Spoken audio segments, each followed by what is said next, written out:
ನಮಸ್ಕಾರ ವಿದ್ಯಾರ್ಥಿಗಳೇ, ನನ್ನ ಹೆಸರು ಶಿವಕುಮಾರ್ ಸೂರ್ಯವಂಶಿ. ನಾವು ಸ್ವಾತಂತ್ರ್ಯ ಸಂಗ್ರಾಮದ ಪಾಠದ ವಿಷಯವಾಗಿ ನಾವು ಅಭ್ಯಾಸ ಮಾಡ್ತಾ ಇದ್ದೀವಿ. ವಿದ್ಯಾರ್ಥಿಗಳೇ, ತಮ್ಮೆಲ್ಲರಿಗೂ ಗೊತ್ತಿರಲಿ, ಸ್ವಾತಂತ್ರ್ಯ ಸಂಗ್ರಾಮ ನಮ್ಮ ಭಾರತ ದೇಶದ ಇತಿಹಾಸದಲ್ಲಿ ಒಂದು ಪ್ರಮುಖವಾದಂಥ ಒಂದು ಅಧ್ಯಾಯವಾಗಿದೆ ಅಂತೇಳಿ ನಾವು ಹಲವು ವಿಷಯಗಳ ಮೂಲಕವಾಗಿ ನಾವು ಅಭ್ಯಾಸ ಮಾಡ್ತಾ ಬರ್ತಾ ಇದ್ದೀವಿ.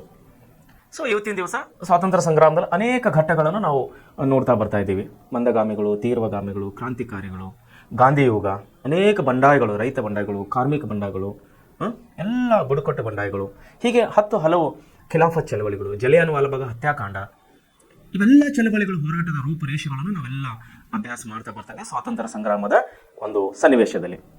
ಸೊ ಇವತ್ತಿನ ದಿವಸ ನಾವು ಭಾರತೀಯ ರಾಷ್ಟ್ರೀಯ ಸೇನೆ ಇಂಡಿಯನ್ ನ್ಯಾಷನಲ್ ಆರ್ಮಿ ಅನ್ನುವ ಒಂದು ವಿಷಯ ಬಗ್ಗೆ ನಾವು ಅಭ್ಯಾಸ ಮಾಡುವವರಾಗಿದ್ದೇವೆ. ಈ ಭಾರತೀಯ ರಾಷ್ಟ್ರೀಯ ಸೇನೆಯು ನಮ್ಮ ದೇಶದ ಸ್ವಾತಂತ್ರ್ಯ ಚಳವಳಿಯಲ್ಲಿ ಯಾವ ರೀತಿ ಒಂದು ಪರಿಣಾಮನ ಬೀರಿತು, ಯಾವ ರೀತಿ ತನ್ನ ಒಂದು ರೋಲನ್ನು ಇದು ಮಾಡಿತು, ಯಾವ ರೀತಿ ಇದರ ಪರಿಣಾಮನು ಭಾರತ ಸ್ವಾತಂತ್ರ್ಯ ಸಂಗ್ರಾಮದ ಮೇಲೆ ಬಿತ್ತು ಅನ್ನುವಂಥ ವಿಷಯ ಬಗ್ಗೆ ನಾವು ಇವತ್ತು ಅಭ್ಯಾಸ ಮಾಡುವವರಾಗಿದ್ದೇವೆ.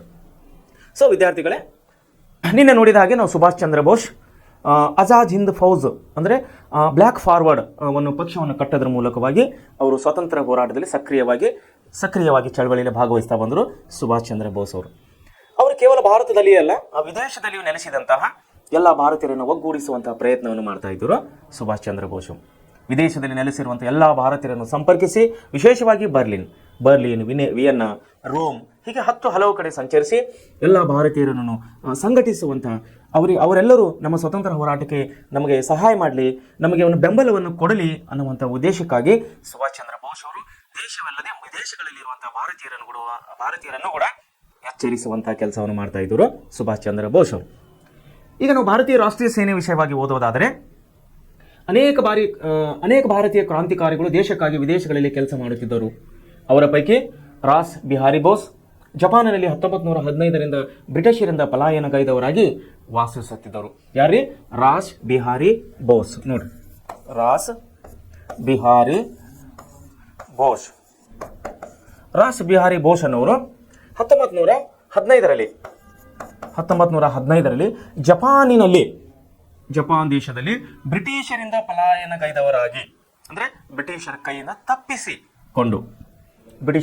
ತಪ್ಪಿಸಿಕೊಂಡು ಏನ್ ಮಾಡ್ತಾ ಇದ್ರು? ಅವರು ವಾಸ ಮಾಡ್ತಾ ಇದ್ದವರು. ಅಂದ್ರೆ ಬ್ರಿಟಿಷರ ಕಣ್ಣ ಅಡ್ಡ, ಅವರ ದೃಷ್ಟಿಗೆ ಅಡ್ಡವಾಗಿ ಇವರು ವಾಸ ಮಾಡ್ತಾ ಇದ್ದವರು ರಾಸ್ ಬಿಹಾರಿ ಬೋಸ್ ಅವರು.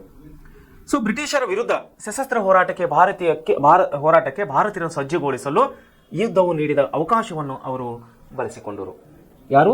ರಾಸ್ ಬಿಹಾರಿ ಬೋಸ್ ಅವರು ಏನ್ ಮಾಡ್ತಾ ಇದ್ದಾರೆ? ಜಪಾನ್ ದೇಶದಲ್ಲಿ 1915ರಲ್ಲಿ ಬ್ರಿಟಿಷ್ ಸೈನಿಕರಿಂದ ಕಣ್ಣು ತಪ್ಪಿಸಿಕೊಂಡು ಪಲಾಯನಗೈದು, ಅಂದ್ರೆ ಅವರ ಇರುವಂತಹ ಸ್ಥಳವನ್ನು ಬಿಟ್ಟುಕೊಂಡು ಬೇರೆ ಸ್ಥಳಕ್ಕೆ ಹೋಗಿ, ಅಂದ್ರೆ ಪಲಾಯನಗೈದು ಅವರು ಇದ್ದ ಸ್ಥಳದಲ್ಲಿ ಇಲ್ಲ, ಅದಕ್ಕೆ ಪಲಾಯನ ಅಂತ ನಾವು.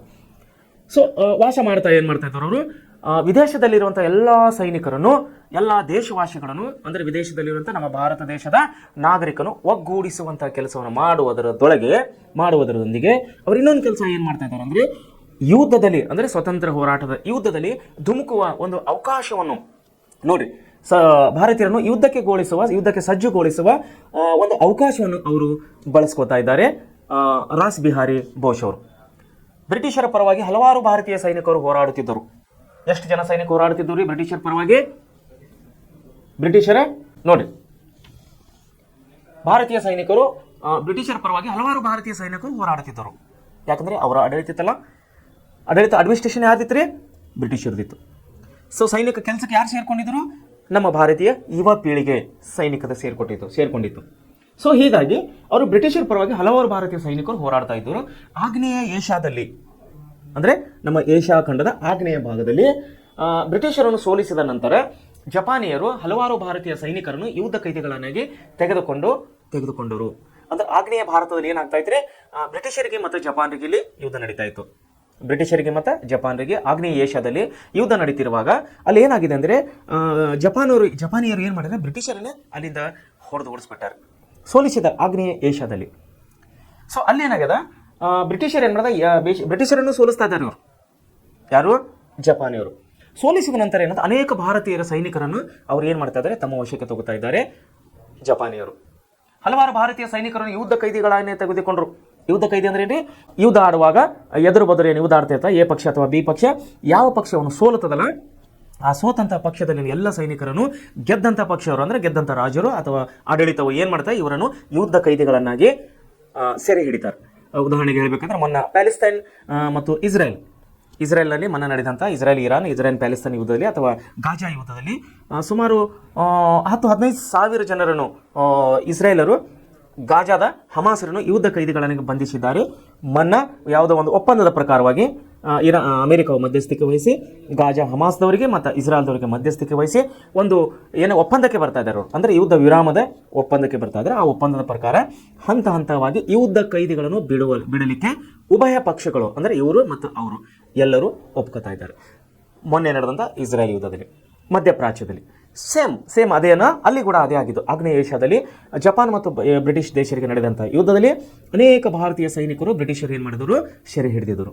ಸೊ ಸೆರೆ ಹಿಡಿದಂಥ ಬ್ರಿಟಿಷರನ್ನು ಅವ್ರು ಏನು ಮಾಡ್ತಾರೆ, ಯುದ್ಧ ಕೈದಿಗಳನ್ನಾಗಿ ಜಪಾನರು ನಮ್ಮ ಸೈನಿಕರನ್ನು ತೆಗೆದುಕೊಳ್ತಾ ಇದ್ದರು. ಸೊ ಜಪಾನಿನ ಸೈನ್ಯಾಧಿಕಾರಿ ಮೇಜರ್ ಪೂಜಿವಾರ್ ಕ್ಯಾಪ್ಟನ್ ಮೋಹನ್ ಸಿಂಗ್ ಅನ್ನು ಯುದ್ಧ ಕೈದಿಗಳ ಜೊತೆ ಕೆಲಸ ಮಾಡಲು ಮನವೊಲಿಸಿದನು. ಮೇಜರ್ ಪೂಜಿವಾರ್ ನೋಡಿ, ಮೇಜರ್ ಪೂಜಿವಾರ್ ಯಾರು ಇವನು? ಪೂಜಿವಾರ ಜಪಾನಿನ ಮೇಜರ್ ಇವನು, ಜಪಾನ್ ದೇಶದ ಮೇಜರ್ ಇವನು, ಅಂದರೆ ಯುದ್ಧದಲ್ಲಿ ಮುಖ್ಯಸ್ಥನ ಸೈನ್ಯಾಧಿಕಾರಿ ಆದವನು. ಇವನೇನು ಮಾಡ್ತಾ ಇದ್ದಾನೆ, ಕ್ಯಾಪ್ಟನ್ ಮೋಹನ್ ಸಿಂಗ್ ಅನ್ನು ನಮ್ಮ ದೇಶದ ಸೈನಿಕ, ಕ್ಯಾಪ್ಟನ್ ಮೋಹನ್ ಸಿಂಗ್ ನಮ್ಮ ದೇಶದ ಸೈನಿಕ ಕ್ಯಾಪ್ಟನ್ ಮೋಹನ್ ಸಿಂಗ್. ಕ್ಯಾಪ್ಟನ್ ಅಂದ್ರೆ ಏನ್ರಿ, ಟೀಮ್ ಲೀಡರ್ ಅಂದ್ರೆ ನಮ್ಮ ಸೈನ್ಯರ ತುಕಡಿಯ ಒಂದು ಮುಖ್ಯಸ್ಥರು ಅಂದಂಗೆ. ಸಿಂಗರನ್ನು ಯುದ್ಧ ಕೈದಿಗಳ ಜೊತೆ ಕೆಲಸ ಮಾಡಲು ಮನವೊಲಿಸ್ತಾ ಇದ್ದರು. 1942 ಮಾರ್ಚ್ನಲ್ಲಿ ಟೋಕಿಯೋದಲ್ಲಿ ಭಾರತೀಯರ ಸಮ್ಮೇಳನವನ್ನು ನಡೆಸಲಾಯಿತು. ಯಾವಾಗ್ರಿ? 1942 ಮಾರ್ಚ್ನಲ್ಲಿ. ಟೋಕಿಯೋ ಅಂದ್ರೆ ಜಪಾನ್ ರಾಜಧಾನಿ. ನಮ್ಮ ಭಾರತ ದೇಶದ ರಾಜಧಾನಿ ಯಾವ್ದ್ರಿ ಇವಾಗ? ದೆಹಲಿ.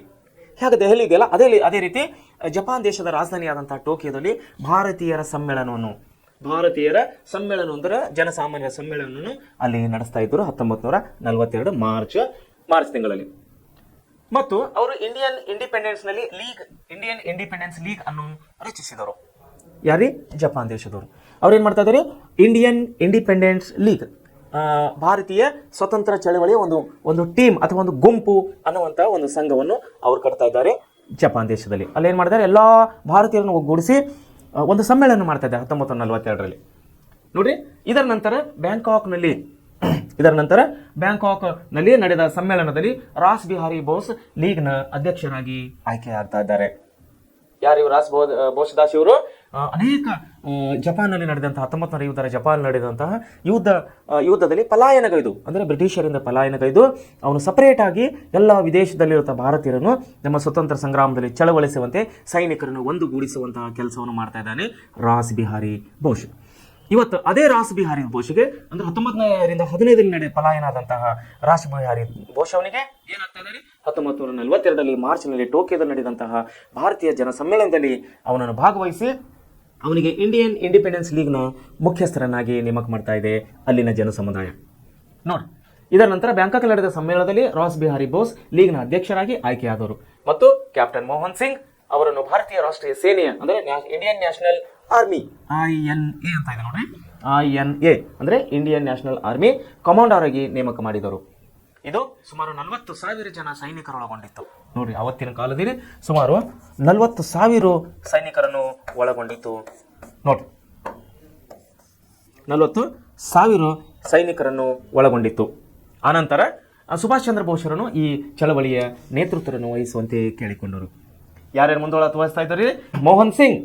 ಕ್ಯಾಪ್ಟನ್ ಮೋಹನ್ ಸಿಂಗ್ ಅವರ ಒಂದು ರಾಷ್ಟ್ರೀಯ ಸೇನೆಯ ಮುಂದಾಳತ್ವದಲ್ಲಿ ಇವ್ರು ಯಾರು? ರಾಸ್ ಬಿಹಾರಿ ಬೋಸ್ ಅವರ ಒಂದು ಅಧ್ಯಕ್ಷತೆಯಲ್ಲಿ ಇದು ಸೈನ್ಯವನ್ನು ಮುಂದಾಳತ್ವ ತಗೊಂಡು ಬರ್ತಾ ಇದ್ದಾರೆ. ಅದು ಭಾರತೀಯ ರಾಷ್ಟ್ರೀಯ ಸೇನೆ ಅಂತೇಳಿ, ಇಂಡಿಯನ್ ನ್ಯಾಷನಲ್ ಆರ್ಮಿ ಅಂತ ಹೇಳಿ.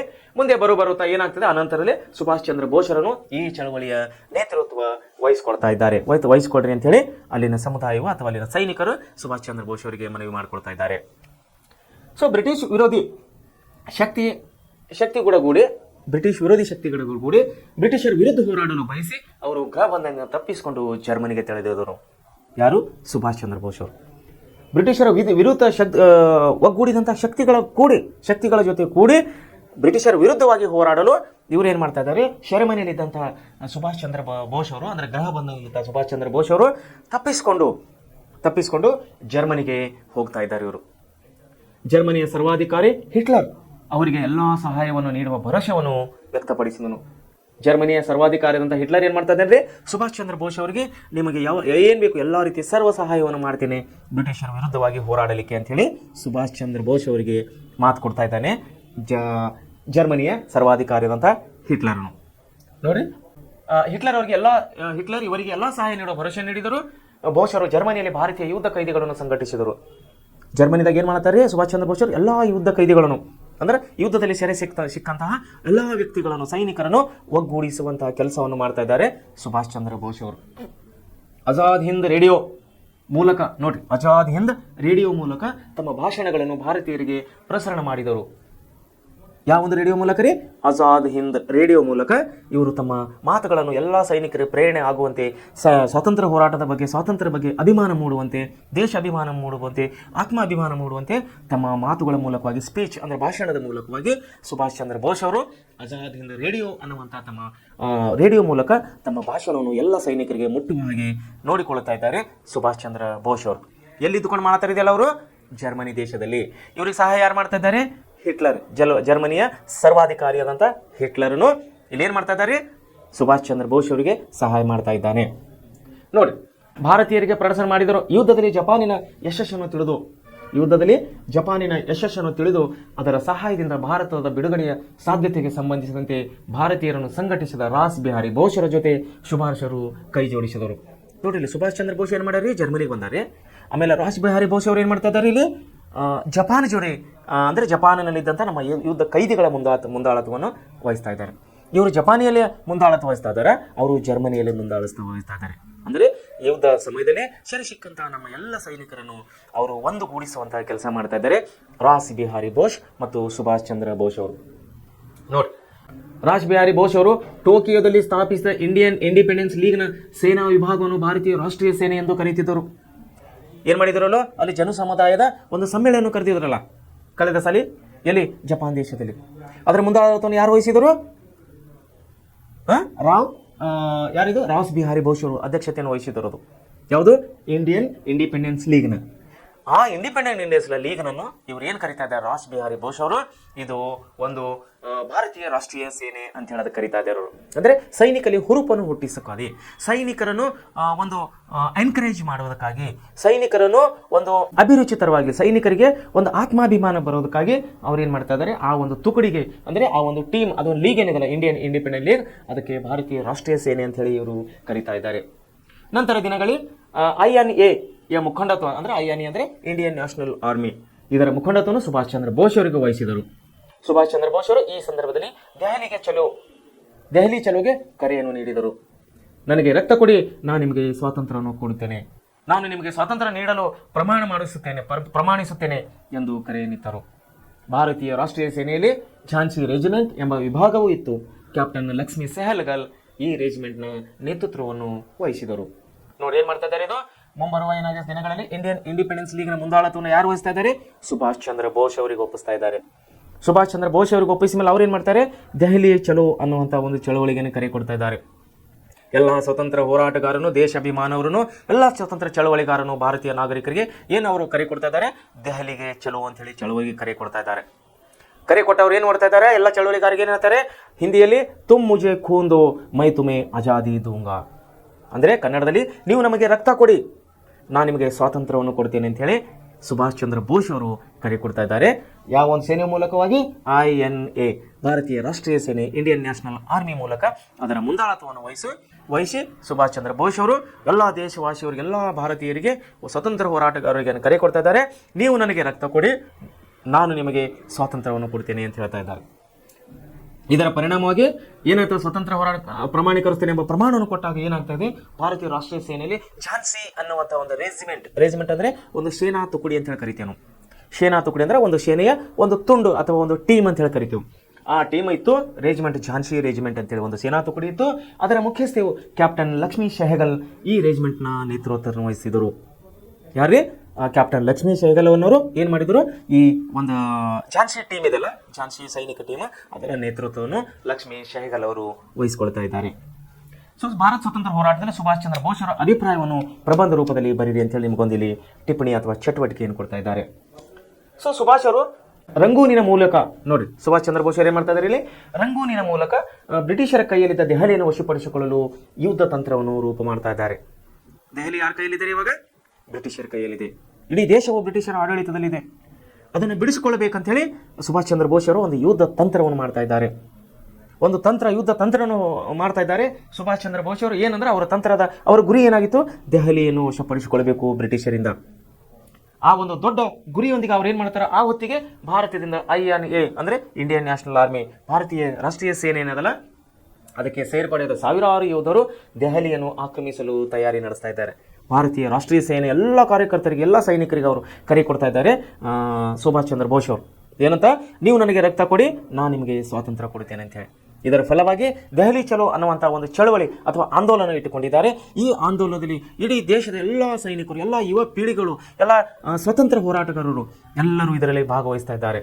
ಎಲ್ಲರೂ ಇದರಲ್ಲಿ ಭಾಗವಹಿಸ್ತಾ ಇದ್ದಾಗ ಏನಾಗ್ತಾ ಇದ್ದಾರೆ, ಎಲ್ಲರದ್ದು ಏನು ಪ್ಲಾನ್ ಆಗಿತ್ತು ಅಂದರೆ ದೆಹಲಿ ಅನ್ನೋದು ಬ್ರಿಟಿಷರಿಂದ ನಾವು ಪಡ್ಕೋಬೇಕು, ದೆಹಲಿಗೆ ನುಗ್ಗಬೇಕು, ದೆಹಲಿ ಚಳವಳಿಗಾರೆಲ್ಲ ದೆಹಲಿಗೆ ನುಗ್ಗಿ ಬ್ರಿಟಿಷರನ್ನು ಅಲ್ಲಿಂದ ಓಡಿಸಬೇಕು, ದೆಹಲಿಯು ನಮ್ಮ ಸರ್ಪಸುದಿಗೆ ನಮ್ಮ ಒಂದು ನಿಯಂತ್ರಣಕ್ಕೆ ತಗೋಬೇಕು ಅಂತ ಹೇಳಿ ಭಾರತೀಯ ರಾಷ್ಟ್ರೀಯ ಸೇನೆಯ ಒಂದು ಚಳವಳಿಗಾರರ ಉದ್ದೇಶವಾಗಿತ್ತು. ಅದಕ್ಕೆ ಮುಖ್ಯವಾಗಿ ಸುಭಾಷ್ ಚಂದ್ರ ಬೋಸ್ ಅವರು ಮುಂಚೂಣಿಗಾರರಿಗೆ ಅಂದರೆ ಸ್ವತಂತ್ರ ಚಳವಳಿಗಾರರಿಗೆ ಅವರೇನು ಹುಮ್ಮಸ್ಸನ್ನು ತುಂಬುತ್ತಾ ಇದ್ದರು.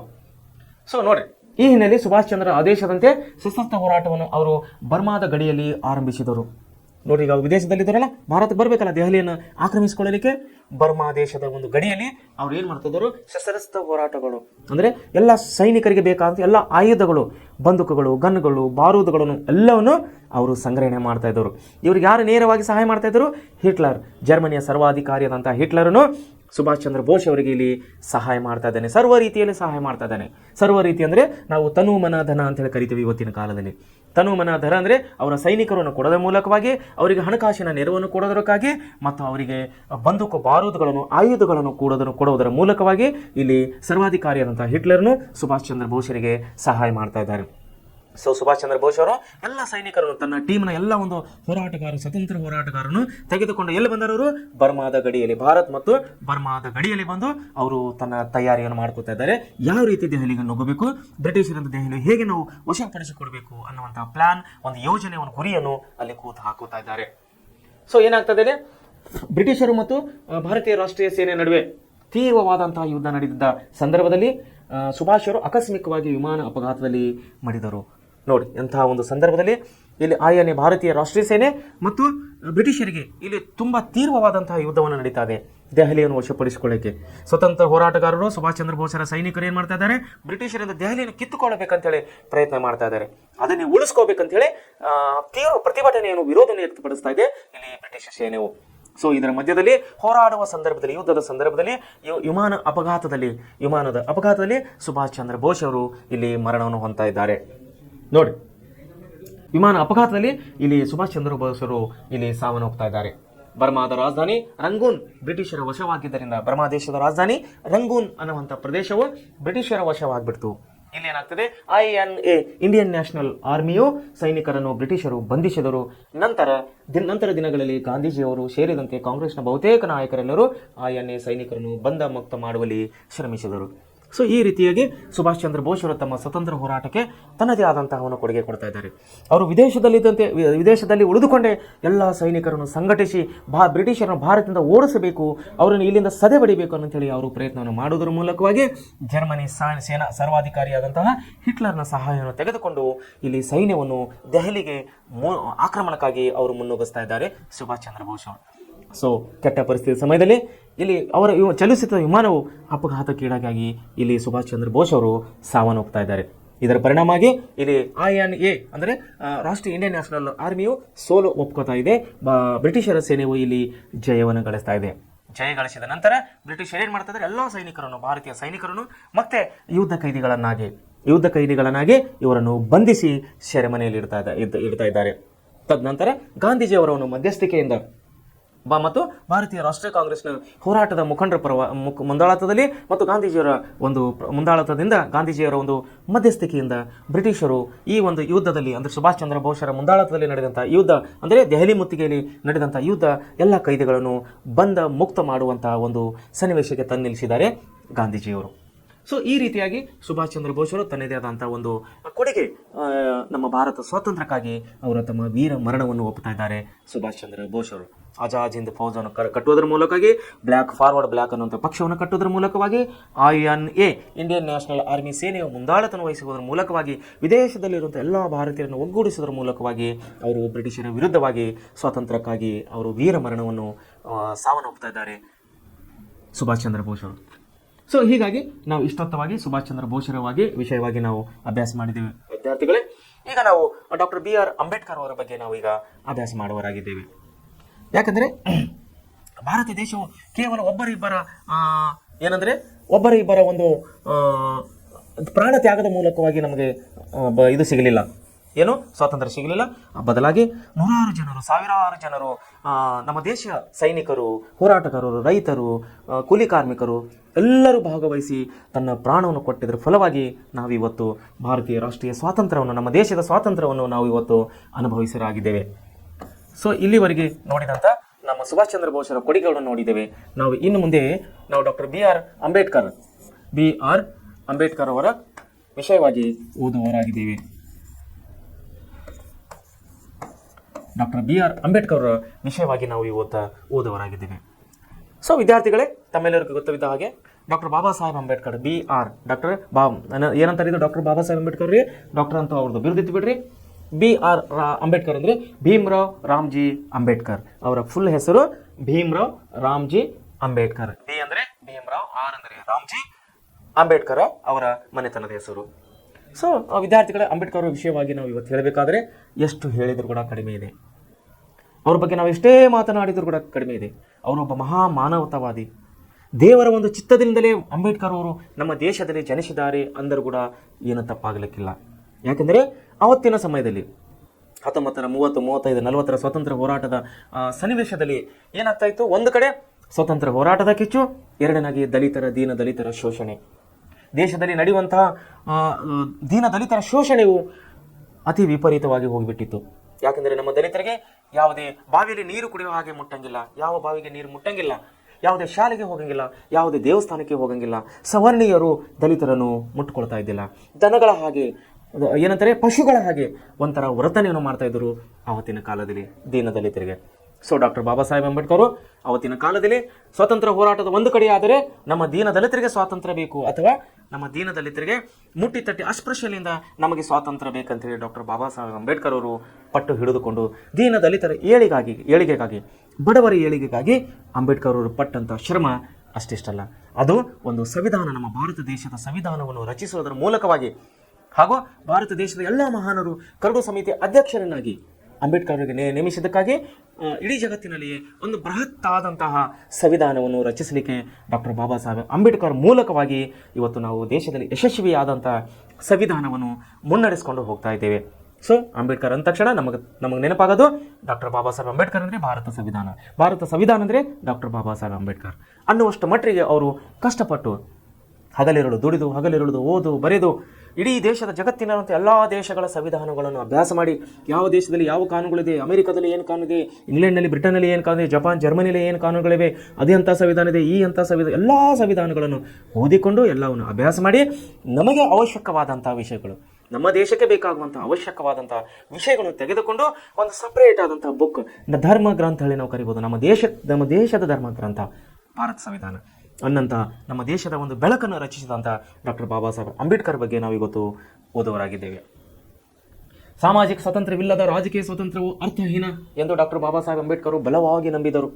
ನೋಡ್ರಿ, ಡಾಕ್ಟರ್ ಬಾಬಾ ಸಾಹೇಬ್ ಅಂಬೇಡ್ಕರ್ ಏನಂತಂದರೆ, ಮೊದಲನೇದಾಗಿ ನಮಗೆ ಸ್ವಾತಂತ್ರ್ಯ, ಸಾಮಾಜಿಕವಾಗಿ ಸ್ವಾತಂತ್ರ್ಯ ಬೇಕು, ರಾಜಕೀಯ ಸ್ವಾತಂತ್ರ್ಯ ಆಮೇಲೆ ಬರಲಿ. ನಮ್ಮ ಸಮಾಜದಲ್ಲೇ ನಮಗೆ ಸ್ವಾತಂತ್ರ್ಯವಿಲ್ಲ, ಸಾಮಾಜಿಕವಾಗಿ ನಾವು ಸ್ವಾತಂತ್ರ್ಯ ಇಲ್ಲ ಅಂದಮೇಲೆ ನಾವು ರಾಜಕೀಯ ಸ್ವಾತಂತ್ರ್ಯ ತೊಗೊಂಡು ಏನು ಮಾಡೋದು? ಮೊದಲನೇದಾಗಿ ನಮಗೆ ಬೇಕಾಗಿದ್ದು ಸಾಮಾಜಿಕ ಸ್ವಾತಂತ್ರ್ಯ ಅಂತೇಳಿ ಡಾಕ್ಟರ್ ಬಾಬಾ ಸಾಹೇಬ್ ಅಂಬೇಡ್ಕರ್ ಅವರು ದೀನ ದಲಿತರ ಪರವಾಗಿ ಪಟ್ಟು ಹಿಡಿದುಕೊಂಡು ಕೂಡ್ತಾ ಇದ್ದಾರೆ. ಅವರು ಪ್ರತಿಪಾದನೆ ಮಾಡ್ತಾ ಇದ್ದಾರೆ, ಸಾಮಾಜಿಕ ಸ್ವಾತಂತ್ರ್ಯವಿಲ್ಲದ ರಾಜಕೀಯ ಸ್ವಾತಂತ್ರ್ಯವು ಅರ್ಥಹೀನ, ಯಾವುದೇ ರೀತಿ ಅರ್ಥ ಇಲ್ಲ ಅದಕ್ಕ ಅಂತ ಹೇಳ್ತಾ ಇದ್ದಾರೆ.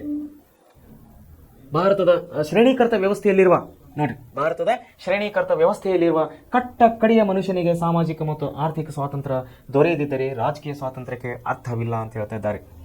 ಏನು ಹೇಳ್ತಾ ಇದ್ದಾರೆ ಬಾಬಾ ಸಾಹೇಬ್ ಅಂಬೇಡ್ಕರ್ ಅವರಲ್ಲಿ? ದೇಶದ ಕಟ್ಟ ಕಡೆಯ ವ್ಯಕ್ತಿಗೆ, ದೀನ ದಲಿತನಾದ, ಬಡವರಂತ, ದರಿದ್ರನಾದಂಥ ಒಂದು ಸಾಮಾನ್ಯ ಮನುಷ್ಯನಿಗೆ ಒಂದು ಸಾಮಾಜಿಕ ಸ್ವಾತಂತ್ರ್ಯ ಸಿಕ್ಕಿಲ್ಲ ಅಂದರೆ ಅದಕ್ಕೆ ರಾಜಕೀಯ ಸ್ವಾತಂತ್ರ್ಯ ಕೊಟ್ಟು ಏನೂ ಅರ್ಥ ಇಲ್ಲ ಅಂತ ಹೇಳ್ತಾ ಇದ್ದಾರೆ. ಸೊ ಅವ್ರು ಹೇಳೋ ಉದ್ದೇಶ ಏನಾಗಿತ್ತು? ರಾಜಕೀಯ ಸ್ವಾತಂತ್ರ್ಯ ಜೊತೆಗೆ ನಮಗೆ ಸಾಮಾಜಿಕ ಸ್ವಾತಂತ್ರ್ಯ ಬೇಕು, ಅಥವಾ ರಾಜಕೀಯ ಸ್ವಾತಂತ್ರ್ಯ ನಂತರ ಬರಲಿ, ಮೊದಲನೇದಾಗಿ ನಮಗೆ ಸ್ವಾತಂತ್ರ್ಯ, ಸಾಮಾಜಿಕ ಸ್ವಾತಂತ್ರ್ಯ ಬೇಕು ಅಂಥೇಳಿ ಡಾಕ್ಟರ್ ಬಾಬಾ ಸಾಹೇಬ್ ಅಂಬೇಡ್ಕರ್ ಇಲ್ಲಿ ಪ್ರತಿಪಾದನೆ ಮಾಡ್ತಾ ಇದ್ದಾರೆ. ನೋಡಿ, ಅದು ಕೇವಲ ಮರೀಚಿಕೆಯಾಗಿ ಉಳಿತದೆ.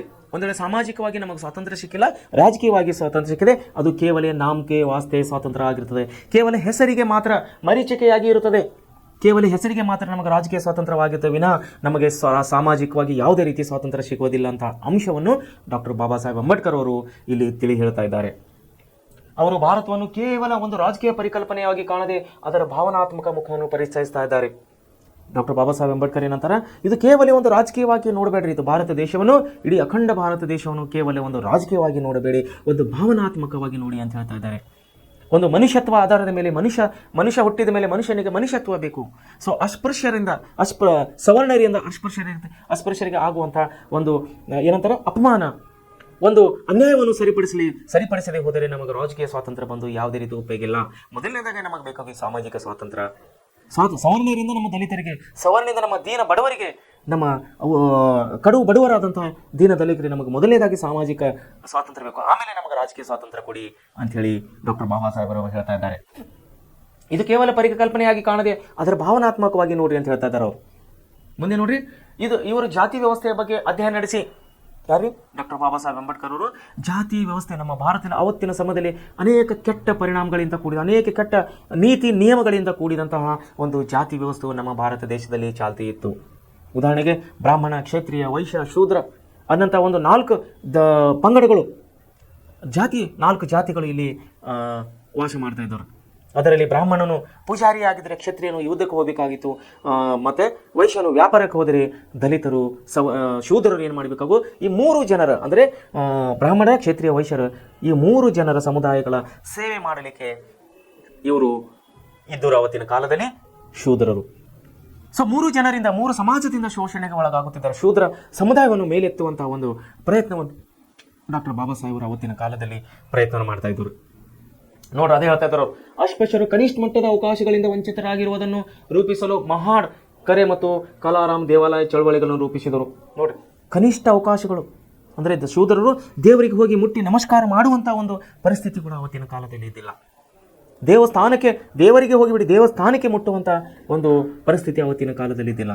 ಯಾವುದಾದರೂ ಶೂದ್ರ ವ್ಯಕ್ತಿ ಹೋಗಿ ಆ ದೇವಸ್ಥಾನಕ್ಕೆ ಮುಟ್ಟಿದರೆ ಆ ದೇವಸ್ಥಾನ ಅಪವಿತ್ರ ಆಗಿತ್ತು ಅಂತ ಹೇಳಿ ಅಲ್ಲಿದ್ದಂಥ ಬ್ರಾಹ್ಮಣರು, ಕ್ಷತ್ರಿಯ, ವೈಶ್ಯರು ಇಡೀ ದೇವಾಲಯವನ್ನು ಶುಚಿಗೊಳಿಸುವಂತಹ, ನೀರಿನಿಂದ ತೊಳೆಯುವಂಥ ಕೆಲಸ ಮಾಡ್ತಾ ಇದ್ದರು. ಆದರೆ ಡಾಕ್ಟರ್ ಬಾಬಾ ಸಾಹೇಬ್ ಅಂಬೇಡ್ಕರ್ ಅವರು ಏನು ಪ್ರತಿಪಾದನೆ ಮಾಡ್ತಾ ಇದ್ದಾರೆ? ಶೂದ್ರರು ಕೂಡ ಮನುಷ್ಯರಾಗಿದ್ದಾರೆ, ಶೂದ್ರರು ಕೂಡ ಇವರು ಕೂಡ ಮಾನವರೇ, ಇವರಿಗೆ ಕೂಡ ಸಮಾನ ಅವಕಾಶಗಳು ಬೇಕು, ತುಳಿತದಿಂದ ದೂರ ಬರಬೇಕು. ಮೇಲ್ವರ್ಗದವರಾದಂಥ ಬ್ರಾಹ್ಮಣ, ಕ್ಷೇತ್ರೀಯ, ವೈಶ್ಯದವರ ಒಂದು ತುಳಿತದಿಂದ ನಮ್ಮ ಶೂದ್ರ ವರ್ಗವು, ಶೂದ್ರ ಜಾತಿಯು ಹೊರಗಡೆ ಬರಬೇಕು, ಇವರಿಗೆ ಇಲ್ಲಿ ಬಿಡುಗಡೆ ಸಿಗಬೇಕು, ಸಾಮಾಜಿಕವಾಗಿ ನ್ಯಾಯ ಸಿಗಬೇಕು, ಆಮೇಲೆ ನಮಗೆ ಬೇಕಾದರೆ ರಾಜಕೀಯ ನ್ಯಾಯ ಕೊಡಲಿ, ಮೊದಲನೇದಾಗಿ ನಮಗೆ ಸಾಮಾಜಿಕ ನ್ಯಾಯ ಬೇಕು ಅಂತ ಹೇಳಿ ಡಾಕ್ಟರ್ ಬಾಬಾ ಸಾಹೇಬ್ ಅಂಬೇಡ್ಕರ್ ಅವರು ಇಲ್ಲಿ ಪ್ರತಿಪಾದನೆ ಮಾಡ್ತಾ ಇದ್ದಾರೆ. ಅದರ ಬದಲಾಗಿ ಅದರ ಒಂದು ನಿಟ್ಟಿನಲ್ಲಿ ಏನು ಮಾಡ್ತಾ ಇದ್ದಾರೆ? ಯಾವುದೇ ದೇವಸ್ಥಾನಕ್ಕೆ ಇಲ್ಲಿ ಶೂದ್ರರಿಗೆ ಮುಟ್ಟುವಂಥ ಅವಕಾಶ ಇದ್ದಿಲ್ಲ, ಯಾವ ದೇವಸ್ಥಾನದ ಪ್ರವೇಶವೂ ಇವರಿಗೆ ಇದ್ದಿಲ್ಲ. ಅದಕ್ಕಾಗಿ ಅವ್ರು ಏನು ಮಾಡ್ತಾ ಇದ್ರು? ಮಹಾಡ್ ಕರೆ ಮತ್ತು ಕಲಾರಾಮ್ ಎಂಬ ದೇವಾಲಯಗಳನ್ನು ಮುಟ್ಟುವಂಥ ಒಂದು ಚಳವಳಿಯನ್ನು ರೂಪಣೆ ಮಾಡ್ತಾ ಇದ್ದಾರೆ. ಇವರು 3 ದುಂಡು ಮೇಜಿನ ಪರಿಷತ್ತಿನ ಸಮಾವೇಶಗಳಲ್ಲಿ ಭಾಗವಹಿಸಿ ಅಮೂಲ್ಯವಾದ ಸಲಹೆ ಸೂಚನೆಗಳನ್ನು ನೀಡಿದರು. ಡಾಕ್ಟರ್ ಬಾಬಾ ಸಾಹೇಬ್ ಅಂಬೇಡ್ಕರ್ ಏನು ಮಾಡ್ತಾ ಇದ್ದಾರೆ? 3 ದುಂಡು ಮೇಜಿನ ಸಭೆಗಳು ನಡೆದು ಗಾಂಧೀಜಿಯವರ ನೇತೃತ್ವದಲ್ಲಿ. ಇರ್ವಿನ್ ಒಪ್ಪಂದ ಆಯ್ತಲ್ಲ, ಮೊದಲನೇ ಇರ್ವಿನ್ ಒಪ್ಪಂದ ಯಾವಾಗೈತೆ? ಮೊದಲನೇ ದುಂಡು ಮೇಜಿನ ಪರಿಷತ್ ಫಲವಾಗಿ ಗಾಂಧಿ ಇರ್ವಿನ್ ಒಪ್ಪಂದವಾಗಿತ್ತು. ಆಮೇಲೆ 2ನೇ ದುಂಡು ಮೇಜಿನ ಪರಿಷತ್ತು ಹಾಗೂ 3ನೇ ದುಂಡು ಮೇಜಿನ ಪರಿಷತ್ತು, 3 ದುಂಡು ಮೇಜಿನ ಪರಿಷತ್ತುಗಳಲ್ಲಿ ಡಾಕ್ಟರ್ ಬಾಬಾ ಸಾಹೇಬ್ ಅಂಬೇಡ್ಕರ್ ಅವರು ಸಕ್ರಿಯವಾಗಿ ಭಾಗವಹಿಸಿ ಅನೇಕ ಸಲಹೆ ಸೂಚನೆಗಳನ್ನು ಕೊಡ್ತಾ ಇದ್ದಾರೆ ಡಾಕ್ಟರ್ ಮಹಾತ್ಮ ಗಾಂಧೀಜಿಯವರಿಗೆ. ನೋಡಿ, ಇವರು 3 ದುಂಡು ಮೇಜಿನ ಪರಿಷತ್ತುಗಳಲ್ಲಿ ಸಮಾವೇಶಗಳಲ್ಲಿ ಭಾಗವಹಿಸಿ ಅಮೂಲ್ಯವಾದ ಸಲಹೆಗಳನ್ನು, ಸೂಚನೆಗಳನ್ನು ನೀಡಿದರು. ಹರಿಜನರ ಉದ್ಧಾರ ಮತ್ತು ಅಸ್ಪೃಶ್ಯರ ಮುಖಂಡತ್ವಕ್ಕೆ ಸಂಬಂಧಿಸಿದಂತೆ ಗಾಂಧೀಜಿ ಮತ್ತು ಅಂಬೇಡ್ಕರಲ್ಲಿ ಭಿನ್ನಾಭಿಪ್ರಾಯಗಳು ಮೂಡಿದವು. ಏನಾಗ್ತದೆ? ಗಾಂಧೀಜಿ ಮತ್ತು ಅಂಬೇಡ್ಕರ್ ಮಧ್ಯದಲ್ಲಿ ಏನಾಗ್ತದೆ? ಇಲ್ಲಿ ಅನೇಕ ರೀತಿಯ ಭಿನ್ನಾಭಿಪ್ರಾಯಗಳನ್ನು ಮೂಡ್ತಾ ಇದ್ದಾರೆ.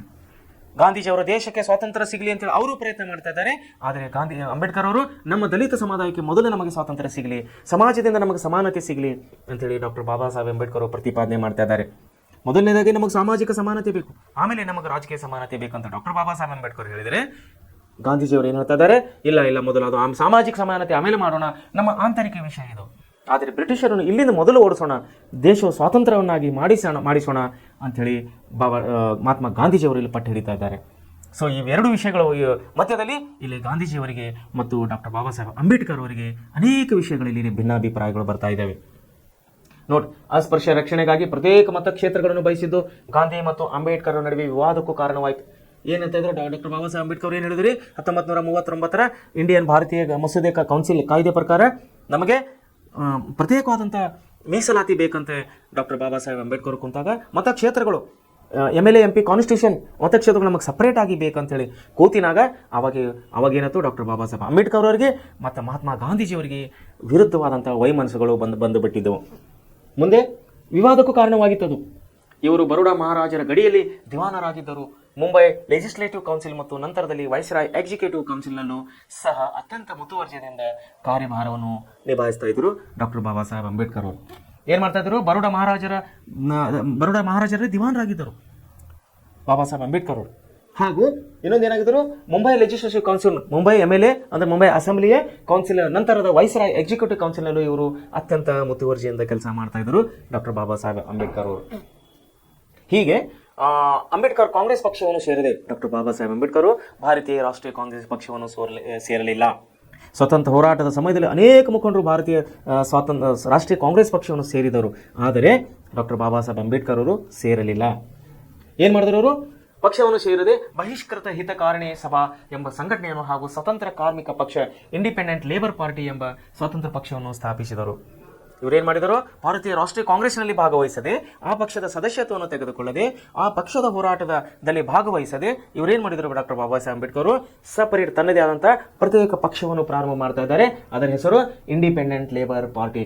ಬಹಿಷ್ಕೃತ ಹಿತಕಾರಣಿ ಸಭಾ ಎಂಬ ಸಂಘಟನೆಯ ಮೂಲಕ ಮತ್ತೇನು ಮಾಡ್ತಾರೆ, ಕಾರ್ಮಿಕ ಪಕ್ಷ ಇಂಡಿಪೆಂಡೆನ್ಸ್ ಲೇಬರ್ ಪಾರ್ಟಿ, ಸ್ವತಂತ್ರ ಕಾರ್ಮಿಕ ಪಕ್ಷ ಅನ್ನುವಂಥ ಸ್ವತಂತ್ರ ಪಕ್ಷವನ್ನು ಕೂಡ ಇವರು ಕಟ್ತಾ ಇದ್ದಾರೆ ಬಾಬಾ ಸಾಹೇಬ್ ಅಂಬೇಡ್ಕರ್ ಅವರು. ಪ್ರಬುದ್ಧ ಭಾರತ, ಜನತಾ, ಮೂಕನಾಯಕ, ಬಹಿಷ್ಕೃತ ಭಾರತ ಪತ್ರಿಕೆಗಳನ್ನು ಕೂಡ ಇವರು ಹೊರಡಿಸ್ತಾ ಇದ್ದಾರೆ. ಯಾವ್ಯಾವ ಪತ್ರಿಕೆಗಳು ನೋಡ್ರಿ, ಒಂದು ಪ್ರಬುದ್ಧ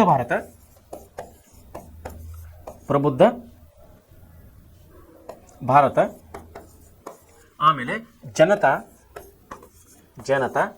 ಆಮೇಲೆ ಮೂಕನಾಯಕ, ಆಮೇಲೆ ಬಹಿಷ್ಕೃತ ಭಾರತ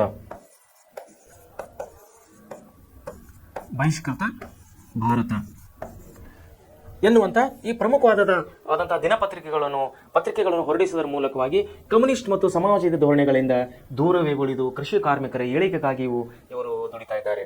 ನಿಮಗೊಂದು ವಿಷಯನೂ ಗೊತ್ತಿರಲಿ, ಏನಂದ್ರೆ ಪತ್ರಿಕೆಗಳಿಲ್ಲದೆ ನಾಯಕ ರೆಕ್ಕೆ ಇಲ್ಲದಂಥ ಪಕ್ಷಿಯಂತೆ, ಪತ್ರಿಕೆಗಳಿಲ್ಲದ ನಾಯಕ ರೆಕ್ಕೆ ಇಲ್ಲದ ಪಕ್ಷಿ ಅಂತ ಹೇಳಿ ಇಲ್ಲಿ ಡಾಕ್ಟರ್ ಬಾಬಾ ಸಾಹೇಬರು ಪ್ರತಿಪಾದಿಸ್ತಾ ಇದ್ದಾರೆ. ಪತ್ರಿಕೆಗಳಿಲ್ಲದೇ ನಾಯಕನವನು ರೆಕ್ಕೆ ಇಲ್ಲದ ಪಕ್ಷಿಗಳ ಹಾಗೆ ಅಂತ ಹೇಳಿ ಡಾಕ್ಟರ್ ಬಾಬಾ ಸಾಹೇಬರು ಕರೀತಾ ಇದ್ದಾರೆ.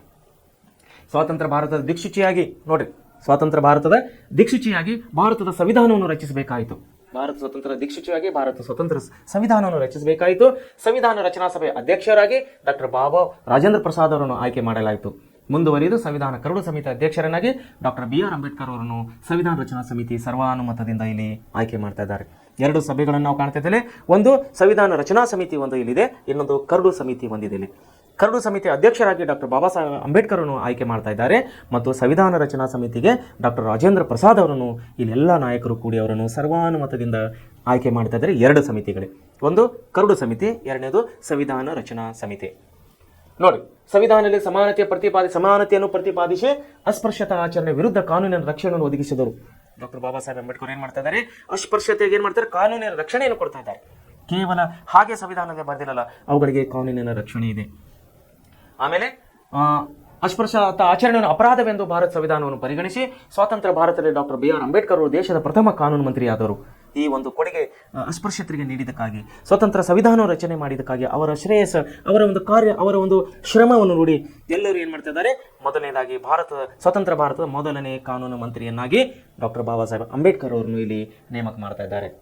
ಆಧುನಿಕತೆ, ವೈಚಾರಿಕತೆ, ಪಾಶ್ಚಾತ್ಯ ವಿದ್ವಾಂಸರಿಂದ ಪ್ರೇರಣೆ ಪಡೆದರೂ ಅವರು ದೇಶೀಯ ಬೇರುಗಳ ಕಡೆಗೆ ಒಲವು ತೋರಿದರು. ನೋಡ್ರಿ, ಅವರು ಎಷ್ಟೇ ದೇಶ ಬಿಟ್ಟು ದೇಶದಲ್ಲಿ ಓದಿದರೂ ಕೂಡ ಆಧುನಿಕತೆ, ವೈಚಾರಿಕತೆ ಮತ್ತು ಪಾಶ್ಚಾತ್ಯ ಎಲ್ಲವನ್ನು ನೋಡಿದರೂ ಕೂಡ ತನ್ನ ತಾಯಿತನವನ್ನು ಬಿಟ್ಟಿಲ್ಲ, ತನ್ನ ನಾಡು, ತನ್ನ ದೇಶ, ತನ್ನ ಮೂಲವನ್ನು ಬಿಟ್ಟಿಲ್ಲ ಡಾಕ್ಟರ್ ಬಾಬಾ ಸಾಹೇಬ್ ಅಂಬೇಡ್ಕರ್ ಅವರು. ಜಾತಿ ವ್ಯವಸ್ಥೆಯಿಂದ ಬೇಸತ್ತ ಇವರು ಹಿಂದೂ ಧರ್ಮವನ್ನು ತೊರೆದು ಭಾರತೀಯ ಸಂಸ್ಕೃತಿಯ ಭಾಗವಾಗಿದ್ದ ಜಾತಿ ಮತ್ತು ಸಾಮಾಜಿಕ ಶ್ರೇಣೀಕರಣವನ್ನು ವಿರೋಧಿಸಿದ ಬೌದ್ಧ ಧರ್ಮವನ್ನು ಸ್ವೀಕಾರ ಮಾಡಿದರು. ಹಿಂದೂ ಧರ್ಮದಲ್ಲಿದ್ದ ಎಲ್ಲ ಅನ್ಯಾಯ, ಅತ್ಯಾಚಾರ, ಎಲ್ಲ ಒಂದು ಕಟ್ಟು ನಿಯಮಗಳಿಗೆ ಬೇಸತ್ತಿದ್ದ ಡಾಕ್ಟರ್ ಬಾಬಾ ಸಾಹೇಬ್ ಅಂಬೇಡ್ಕರ್ ಅವರು ಹಿಂದೂ ಧರ್ಮದಿಂದ ಹೊರಗಡೆ ಬಂದು ಸಮಾನವಾದಂತಹ ಬೌದ್ಧ ಧರ್ಮಕ್ಕೆ ಇವರು ಧರ್ಮವನ್ನು ಸ್ವೀಕಾರ ಮಾಡ್ತಾ ಇದ್ದಾರೆ. ಆಮೇಲೆ ಮಾರ್ಕ್ಸ್ವಾದವು ಯಾವ ಬದಲಾವಣೆಯನ್ನು ರಕ್ತ ಹಿಂಸೆಯಿಂದ ತರಬಹುದು, ಅದನ್ನು ಬೌದ್ಧ ಧರ್ಮ ಶಾಂತಿ ಮತ್ತು ಹಿಂಸಾತ್ಮಕವಾಗಿ ತರಬಲ್ಲದು ಎಂದು ಅವರು ನಂಬಿದವರು. ಬೌದ್ಧ ಧರ್ಮದ ಮುಖ್ಯವಾಹಿನಿಯಾದಂಥ ಬೌದ್ಧ ಧರ್ಮ ತತ್ವವಾದಂಥ ಅಹಿಂಸೆ. ಬೌದ್ಧ ಧರ್ಮದ ಮುಖ್ಯ ಏನಂದ್ರೆ ಶಾಂತಿ ಮತ್ತು ಅಹಿಂಸಾತ್ಮಕವಾಗಿ ನಾವು ಜೀವನವನ್ನು ಸಾಗಿಸಬೇಕಂತೇಳಿ ಬೌದ್ಧನ ಸಂದೇಶವಾಗಿತ್ತು. ಆ ಸಂದೇಶವು ಡಾಕ್ಟರ್ ಬಾಬಾ ಸಾಹೇಬ್ ಅಂಬೇಡ್ಕರ್ ಒಳ್ಳೆ ರೀತಿಯಲ್ಲಿ ಹಿಡಿಸಿತ್ತು ಅವರಿಗೆ. ಇದರಿಂದ ಪ್ರಭಾವಿತರಾದ ಡಾಕ್ಟರ್ ಬಾಬಾ ಸಾಹೇಬ್ ಅಂಬೇಡ್ಕರ್ ಅವರು ಹಿಂದೂ ಧರ್ಮವನ್ನು ತೊರೆದು ಅವರು ಬೌದ್ಧ ಧರ್ಮವನ್ನು ಸ್ವೀಕಾರ ಮಾಡ್ತಾ ಇದ್ದಾರೆ. ಅವರ ಜೀವಮಾನದ ಸಾಧನೆಗಾಗಿ ಭಾರತ ಸರ್ಕಾರವು ಇವರಿಗೆ ಮರಣೋತ್ತರವಾಗಿ ಭಾರತ ರತ್ನವನ್ನು, ಪ್ರಶಸ್ತಿಯನ್ನು ಕೊಟ್ಟು ಇಲ್ಲಿ ಗೌರವಿಸ್ತಾ ಇದೆ. ಸೊ ಇಷ್ಟೊತ್ತಾಗಿ ನಾವು ಡಾಕ್ಟರ್ ಬಾಬಾ ಸಾಹೇಬ್ ಅಂಬೇಡ್ಕರ್ ವಿಷಯದವಾಗಿ ನಾವು ಕೂಲಂಕುಷವಾಗಿದ್ದೇವೆ, ಓದಿದ್ದೇವೆ. ಸೊ ವಿದ್ಯಾರ್ಥಿಗಳೇ, ಇವೆಲ್ಲ ವಿಷಯಗಳು ತಾವು ಒಳ್ಳೆಯ ರೀತಿಯಲ್ಲಿ ಓದಿಕೊಂಡು ಎಲ್ಲ ವಿಷಯಗಳನ್ನು ನೆನಪಿನಟ್ಟಿಕೊಂಡು ತಾವು ಮುಂದೆ ಸಾಗಬೇಕಂತ ಹೇಳಿ ಕೇಳ್ತಾ ಇದ್ದೇನೆ. ಯಾಕೆಂದರೆ ಇವೆಲ್ಲ ವಿಷಯಗಳು ಕೇವಲ ನಿಮ್ಮ ಪರೀಕ್ಷಾ ದೃಷ್ಟಿ ಅಲ್ಲ, ಮುಂದಿನ ಜೀವನ, ನಿಮ್ಮ ಸ್ಪರ್ಧಾತ್ಮಕ ಪರೀಕ್ಷೆಗಳು, ಮುಂದಿನ ಜೀವನಕ್ಕಾಗಿಯೂ ಕೂಡ ಇವೆಲ್ಲ ವಿಷಯಗಳು ಅತಿ ಮುಖ್ಯವಾಗಿವೆ ಅಂತೇಳಿ ನಾನು ಇನ್ನೊಂದು ಸಾರಿ ಹೇಳೋದರ ಮೂಲಕವಾಗಿ ಇವತ್ತಿನ ಕ್ಲಾಸನ್ನು ಇಲ್ಲೇ ನಿಲ್ಲಿಸ್ತಾ ಇದ್ದೇನೆ. ನಾಳೆ ನಾವು ಪಂಡಿತ್ ಜವಾಹರ್ಲಾಲ್ ನೆಹರು ಅವರ ಬಗ್ಗೆ ಓದುವುದಕ್ಕಾಗಿ ಕಾತುರಾಗಿದ್ದೇವೆ ಅಂತ ಹೇಳಿ ಹೇಳುತ್ತಾ ಇವತ್ತಿನ ಕ್ಲಾಸನ್ನು ಇಲ್ಲೇ ಮುಗಿಸ್ತಾ ಇದ್ದೇನೆ. ನಮಸ್ಕಾರಗಳು.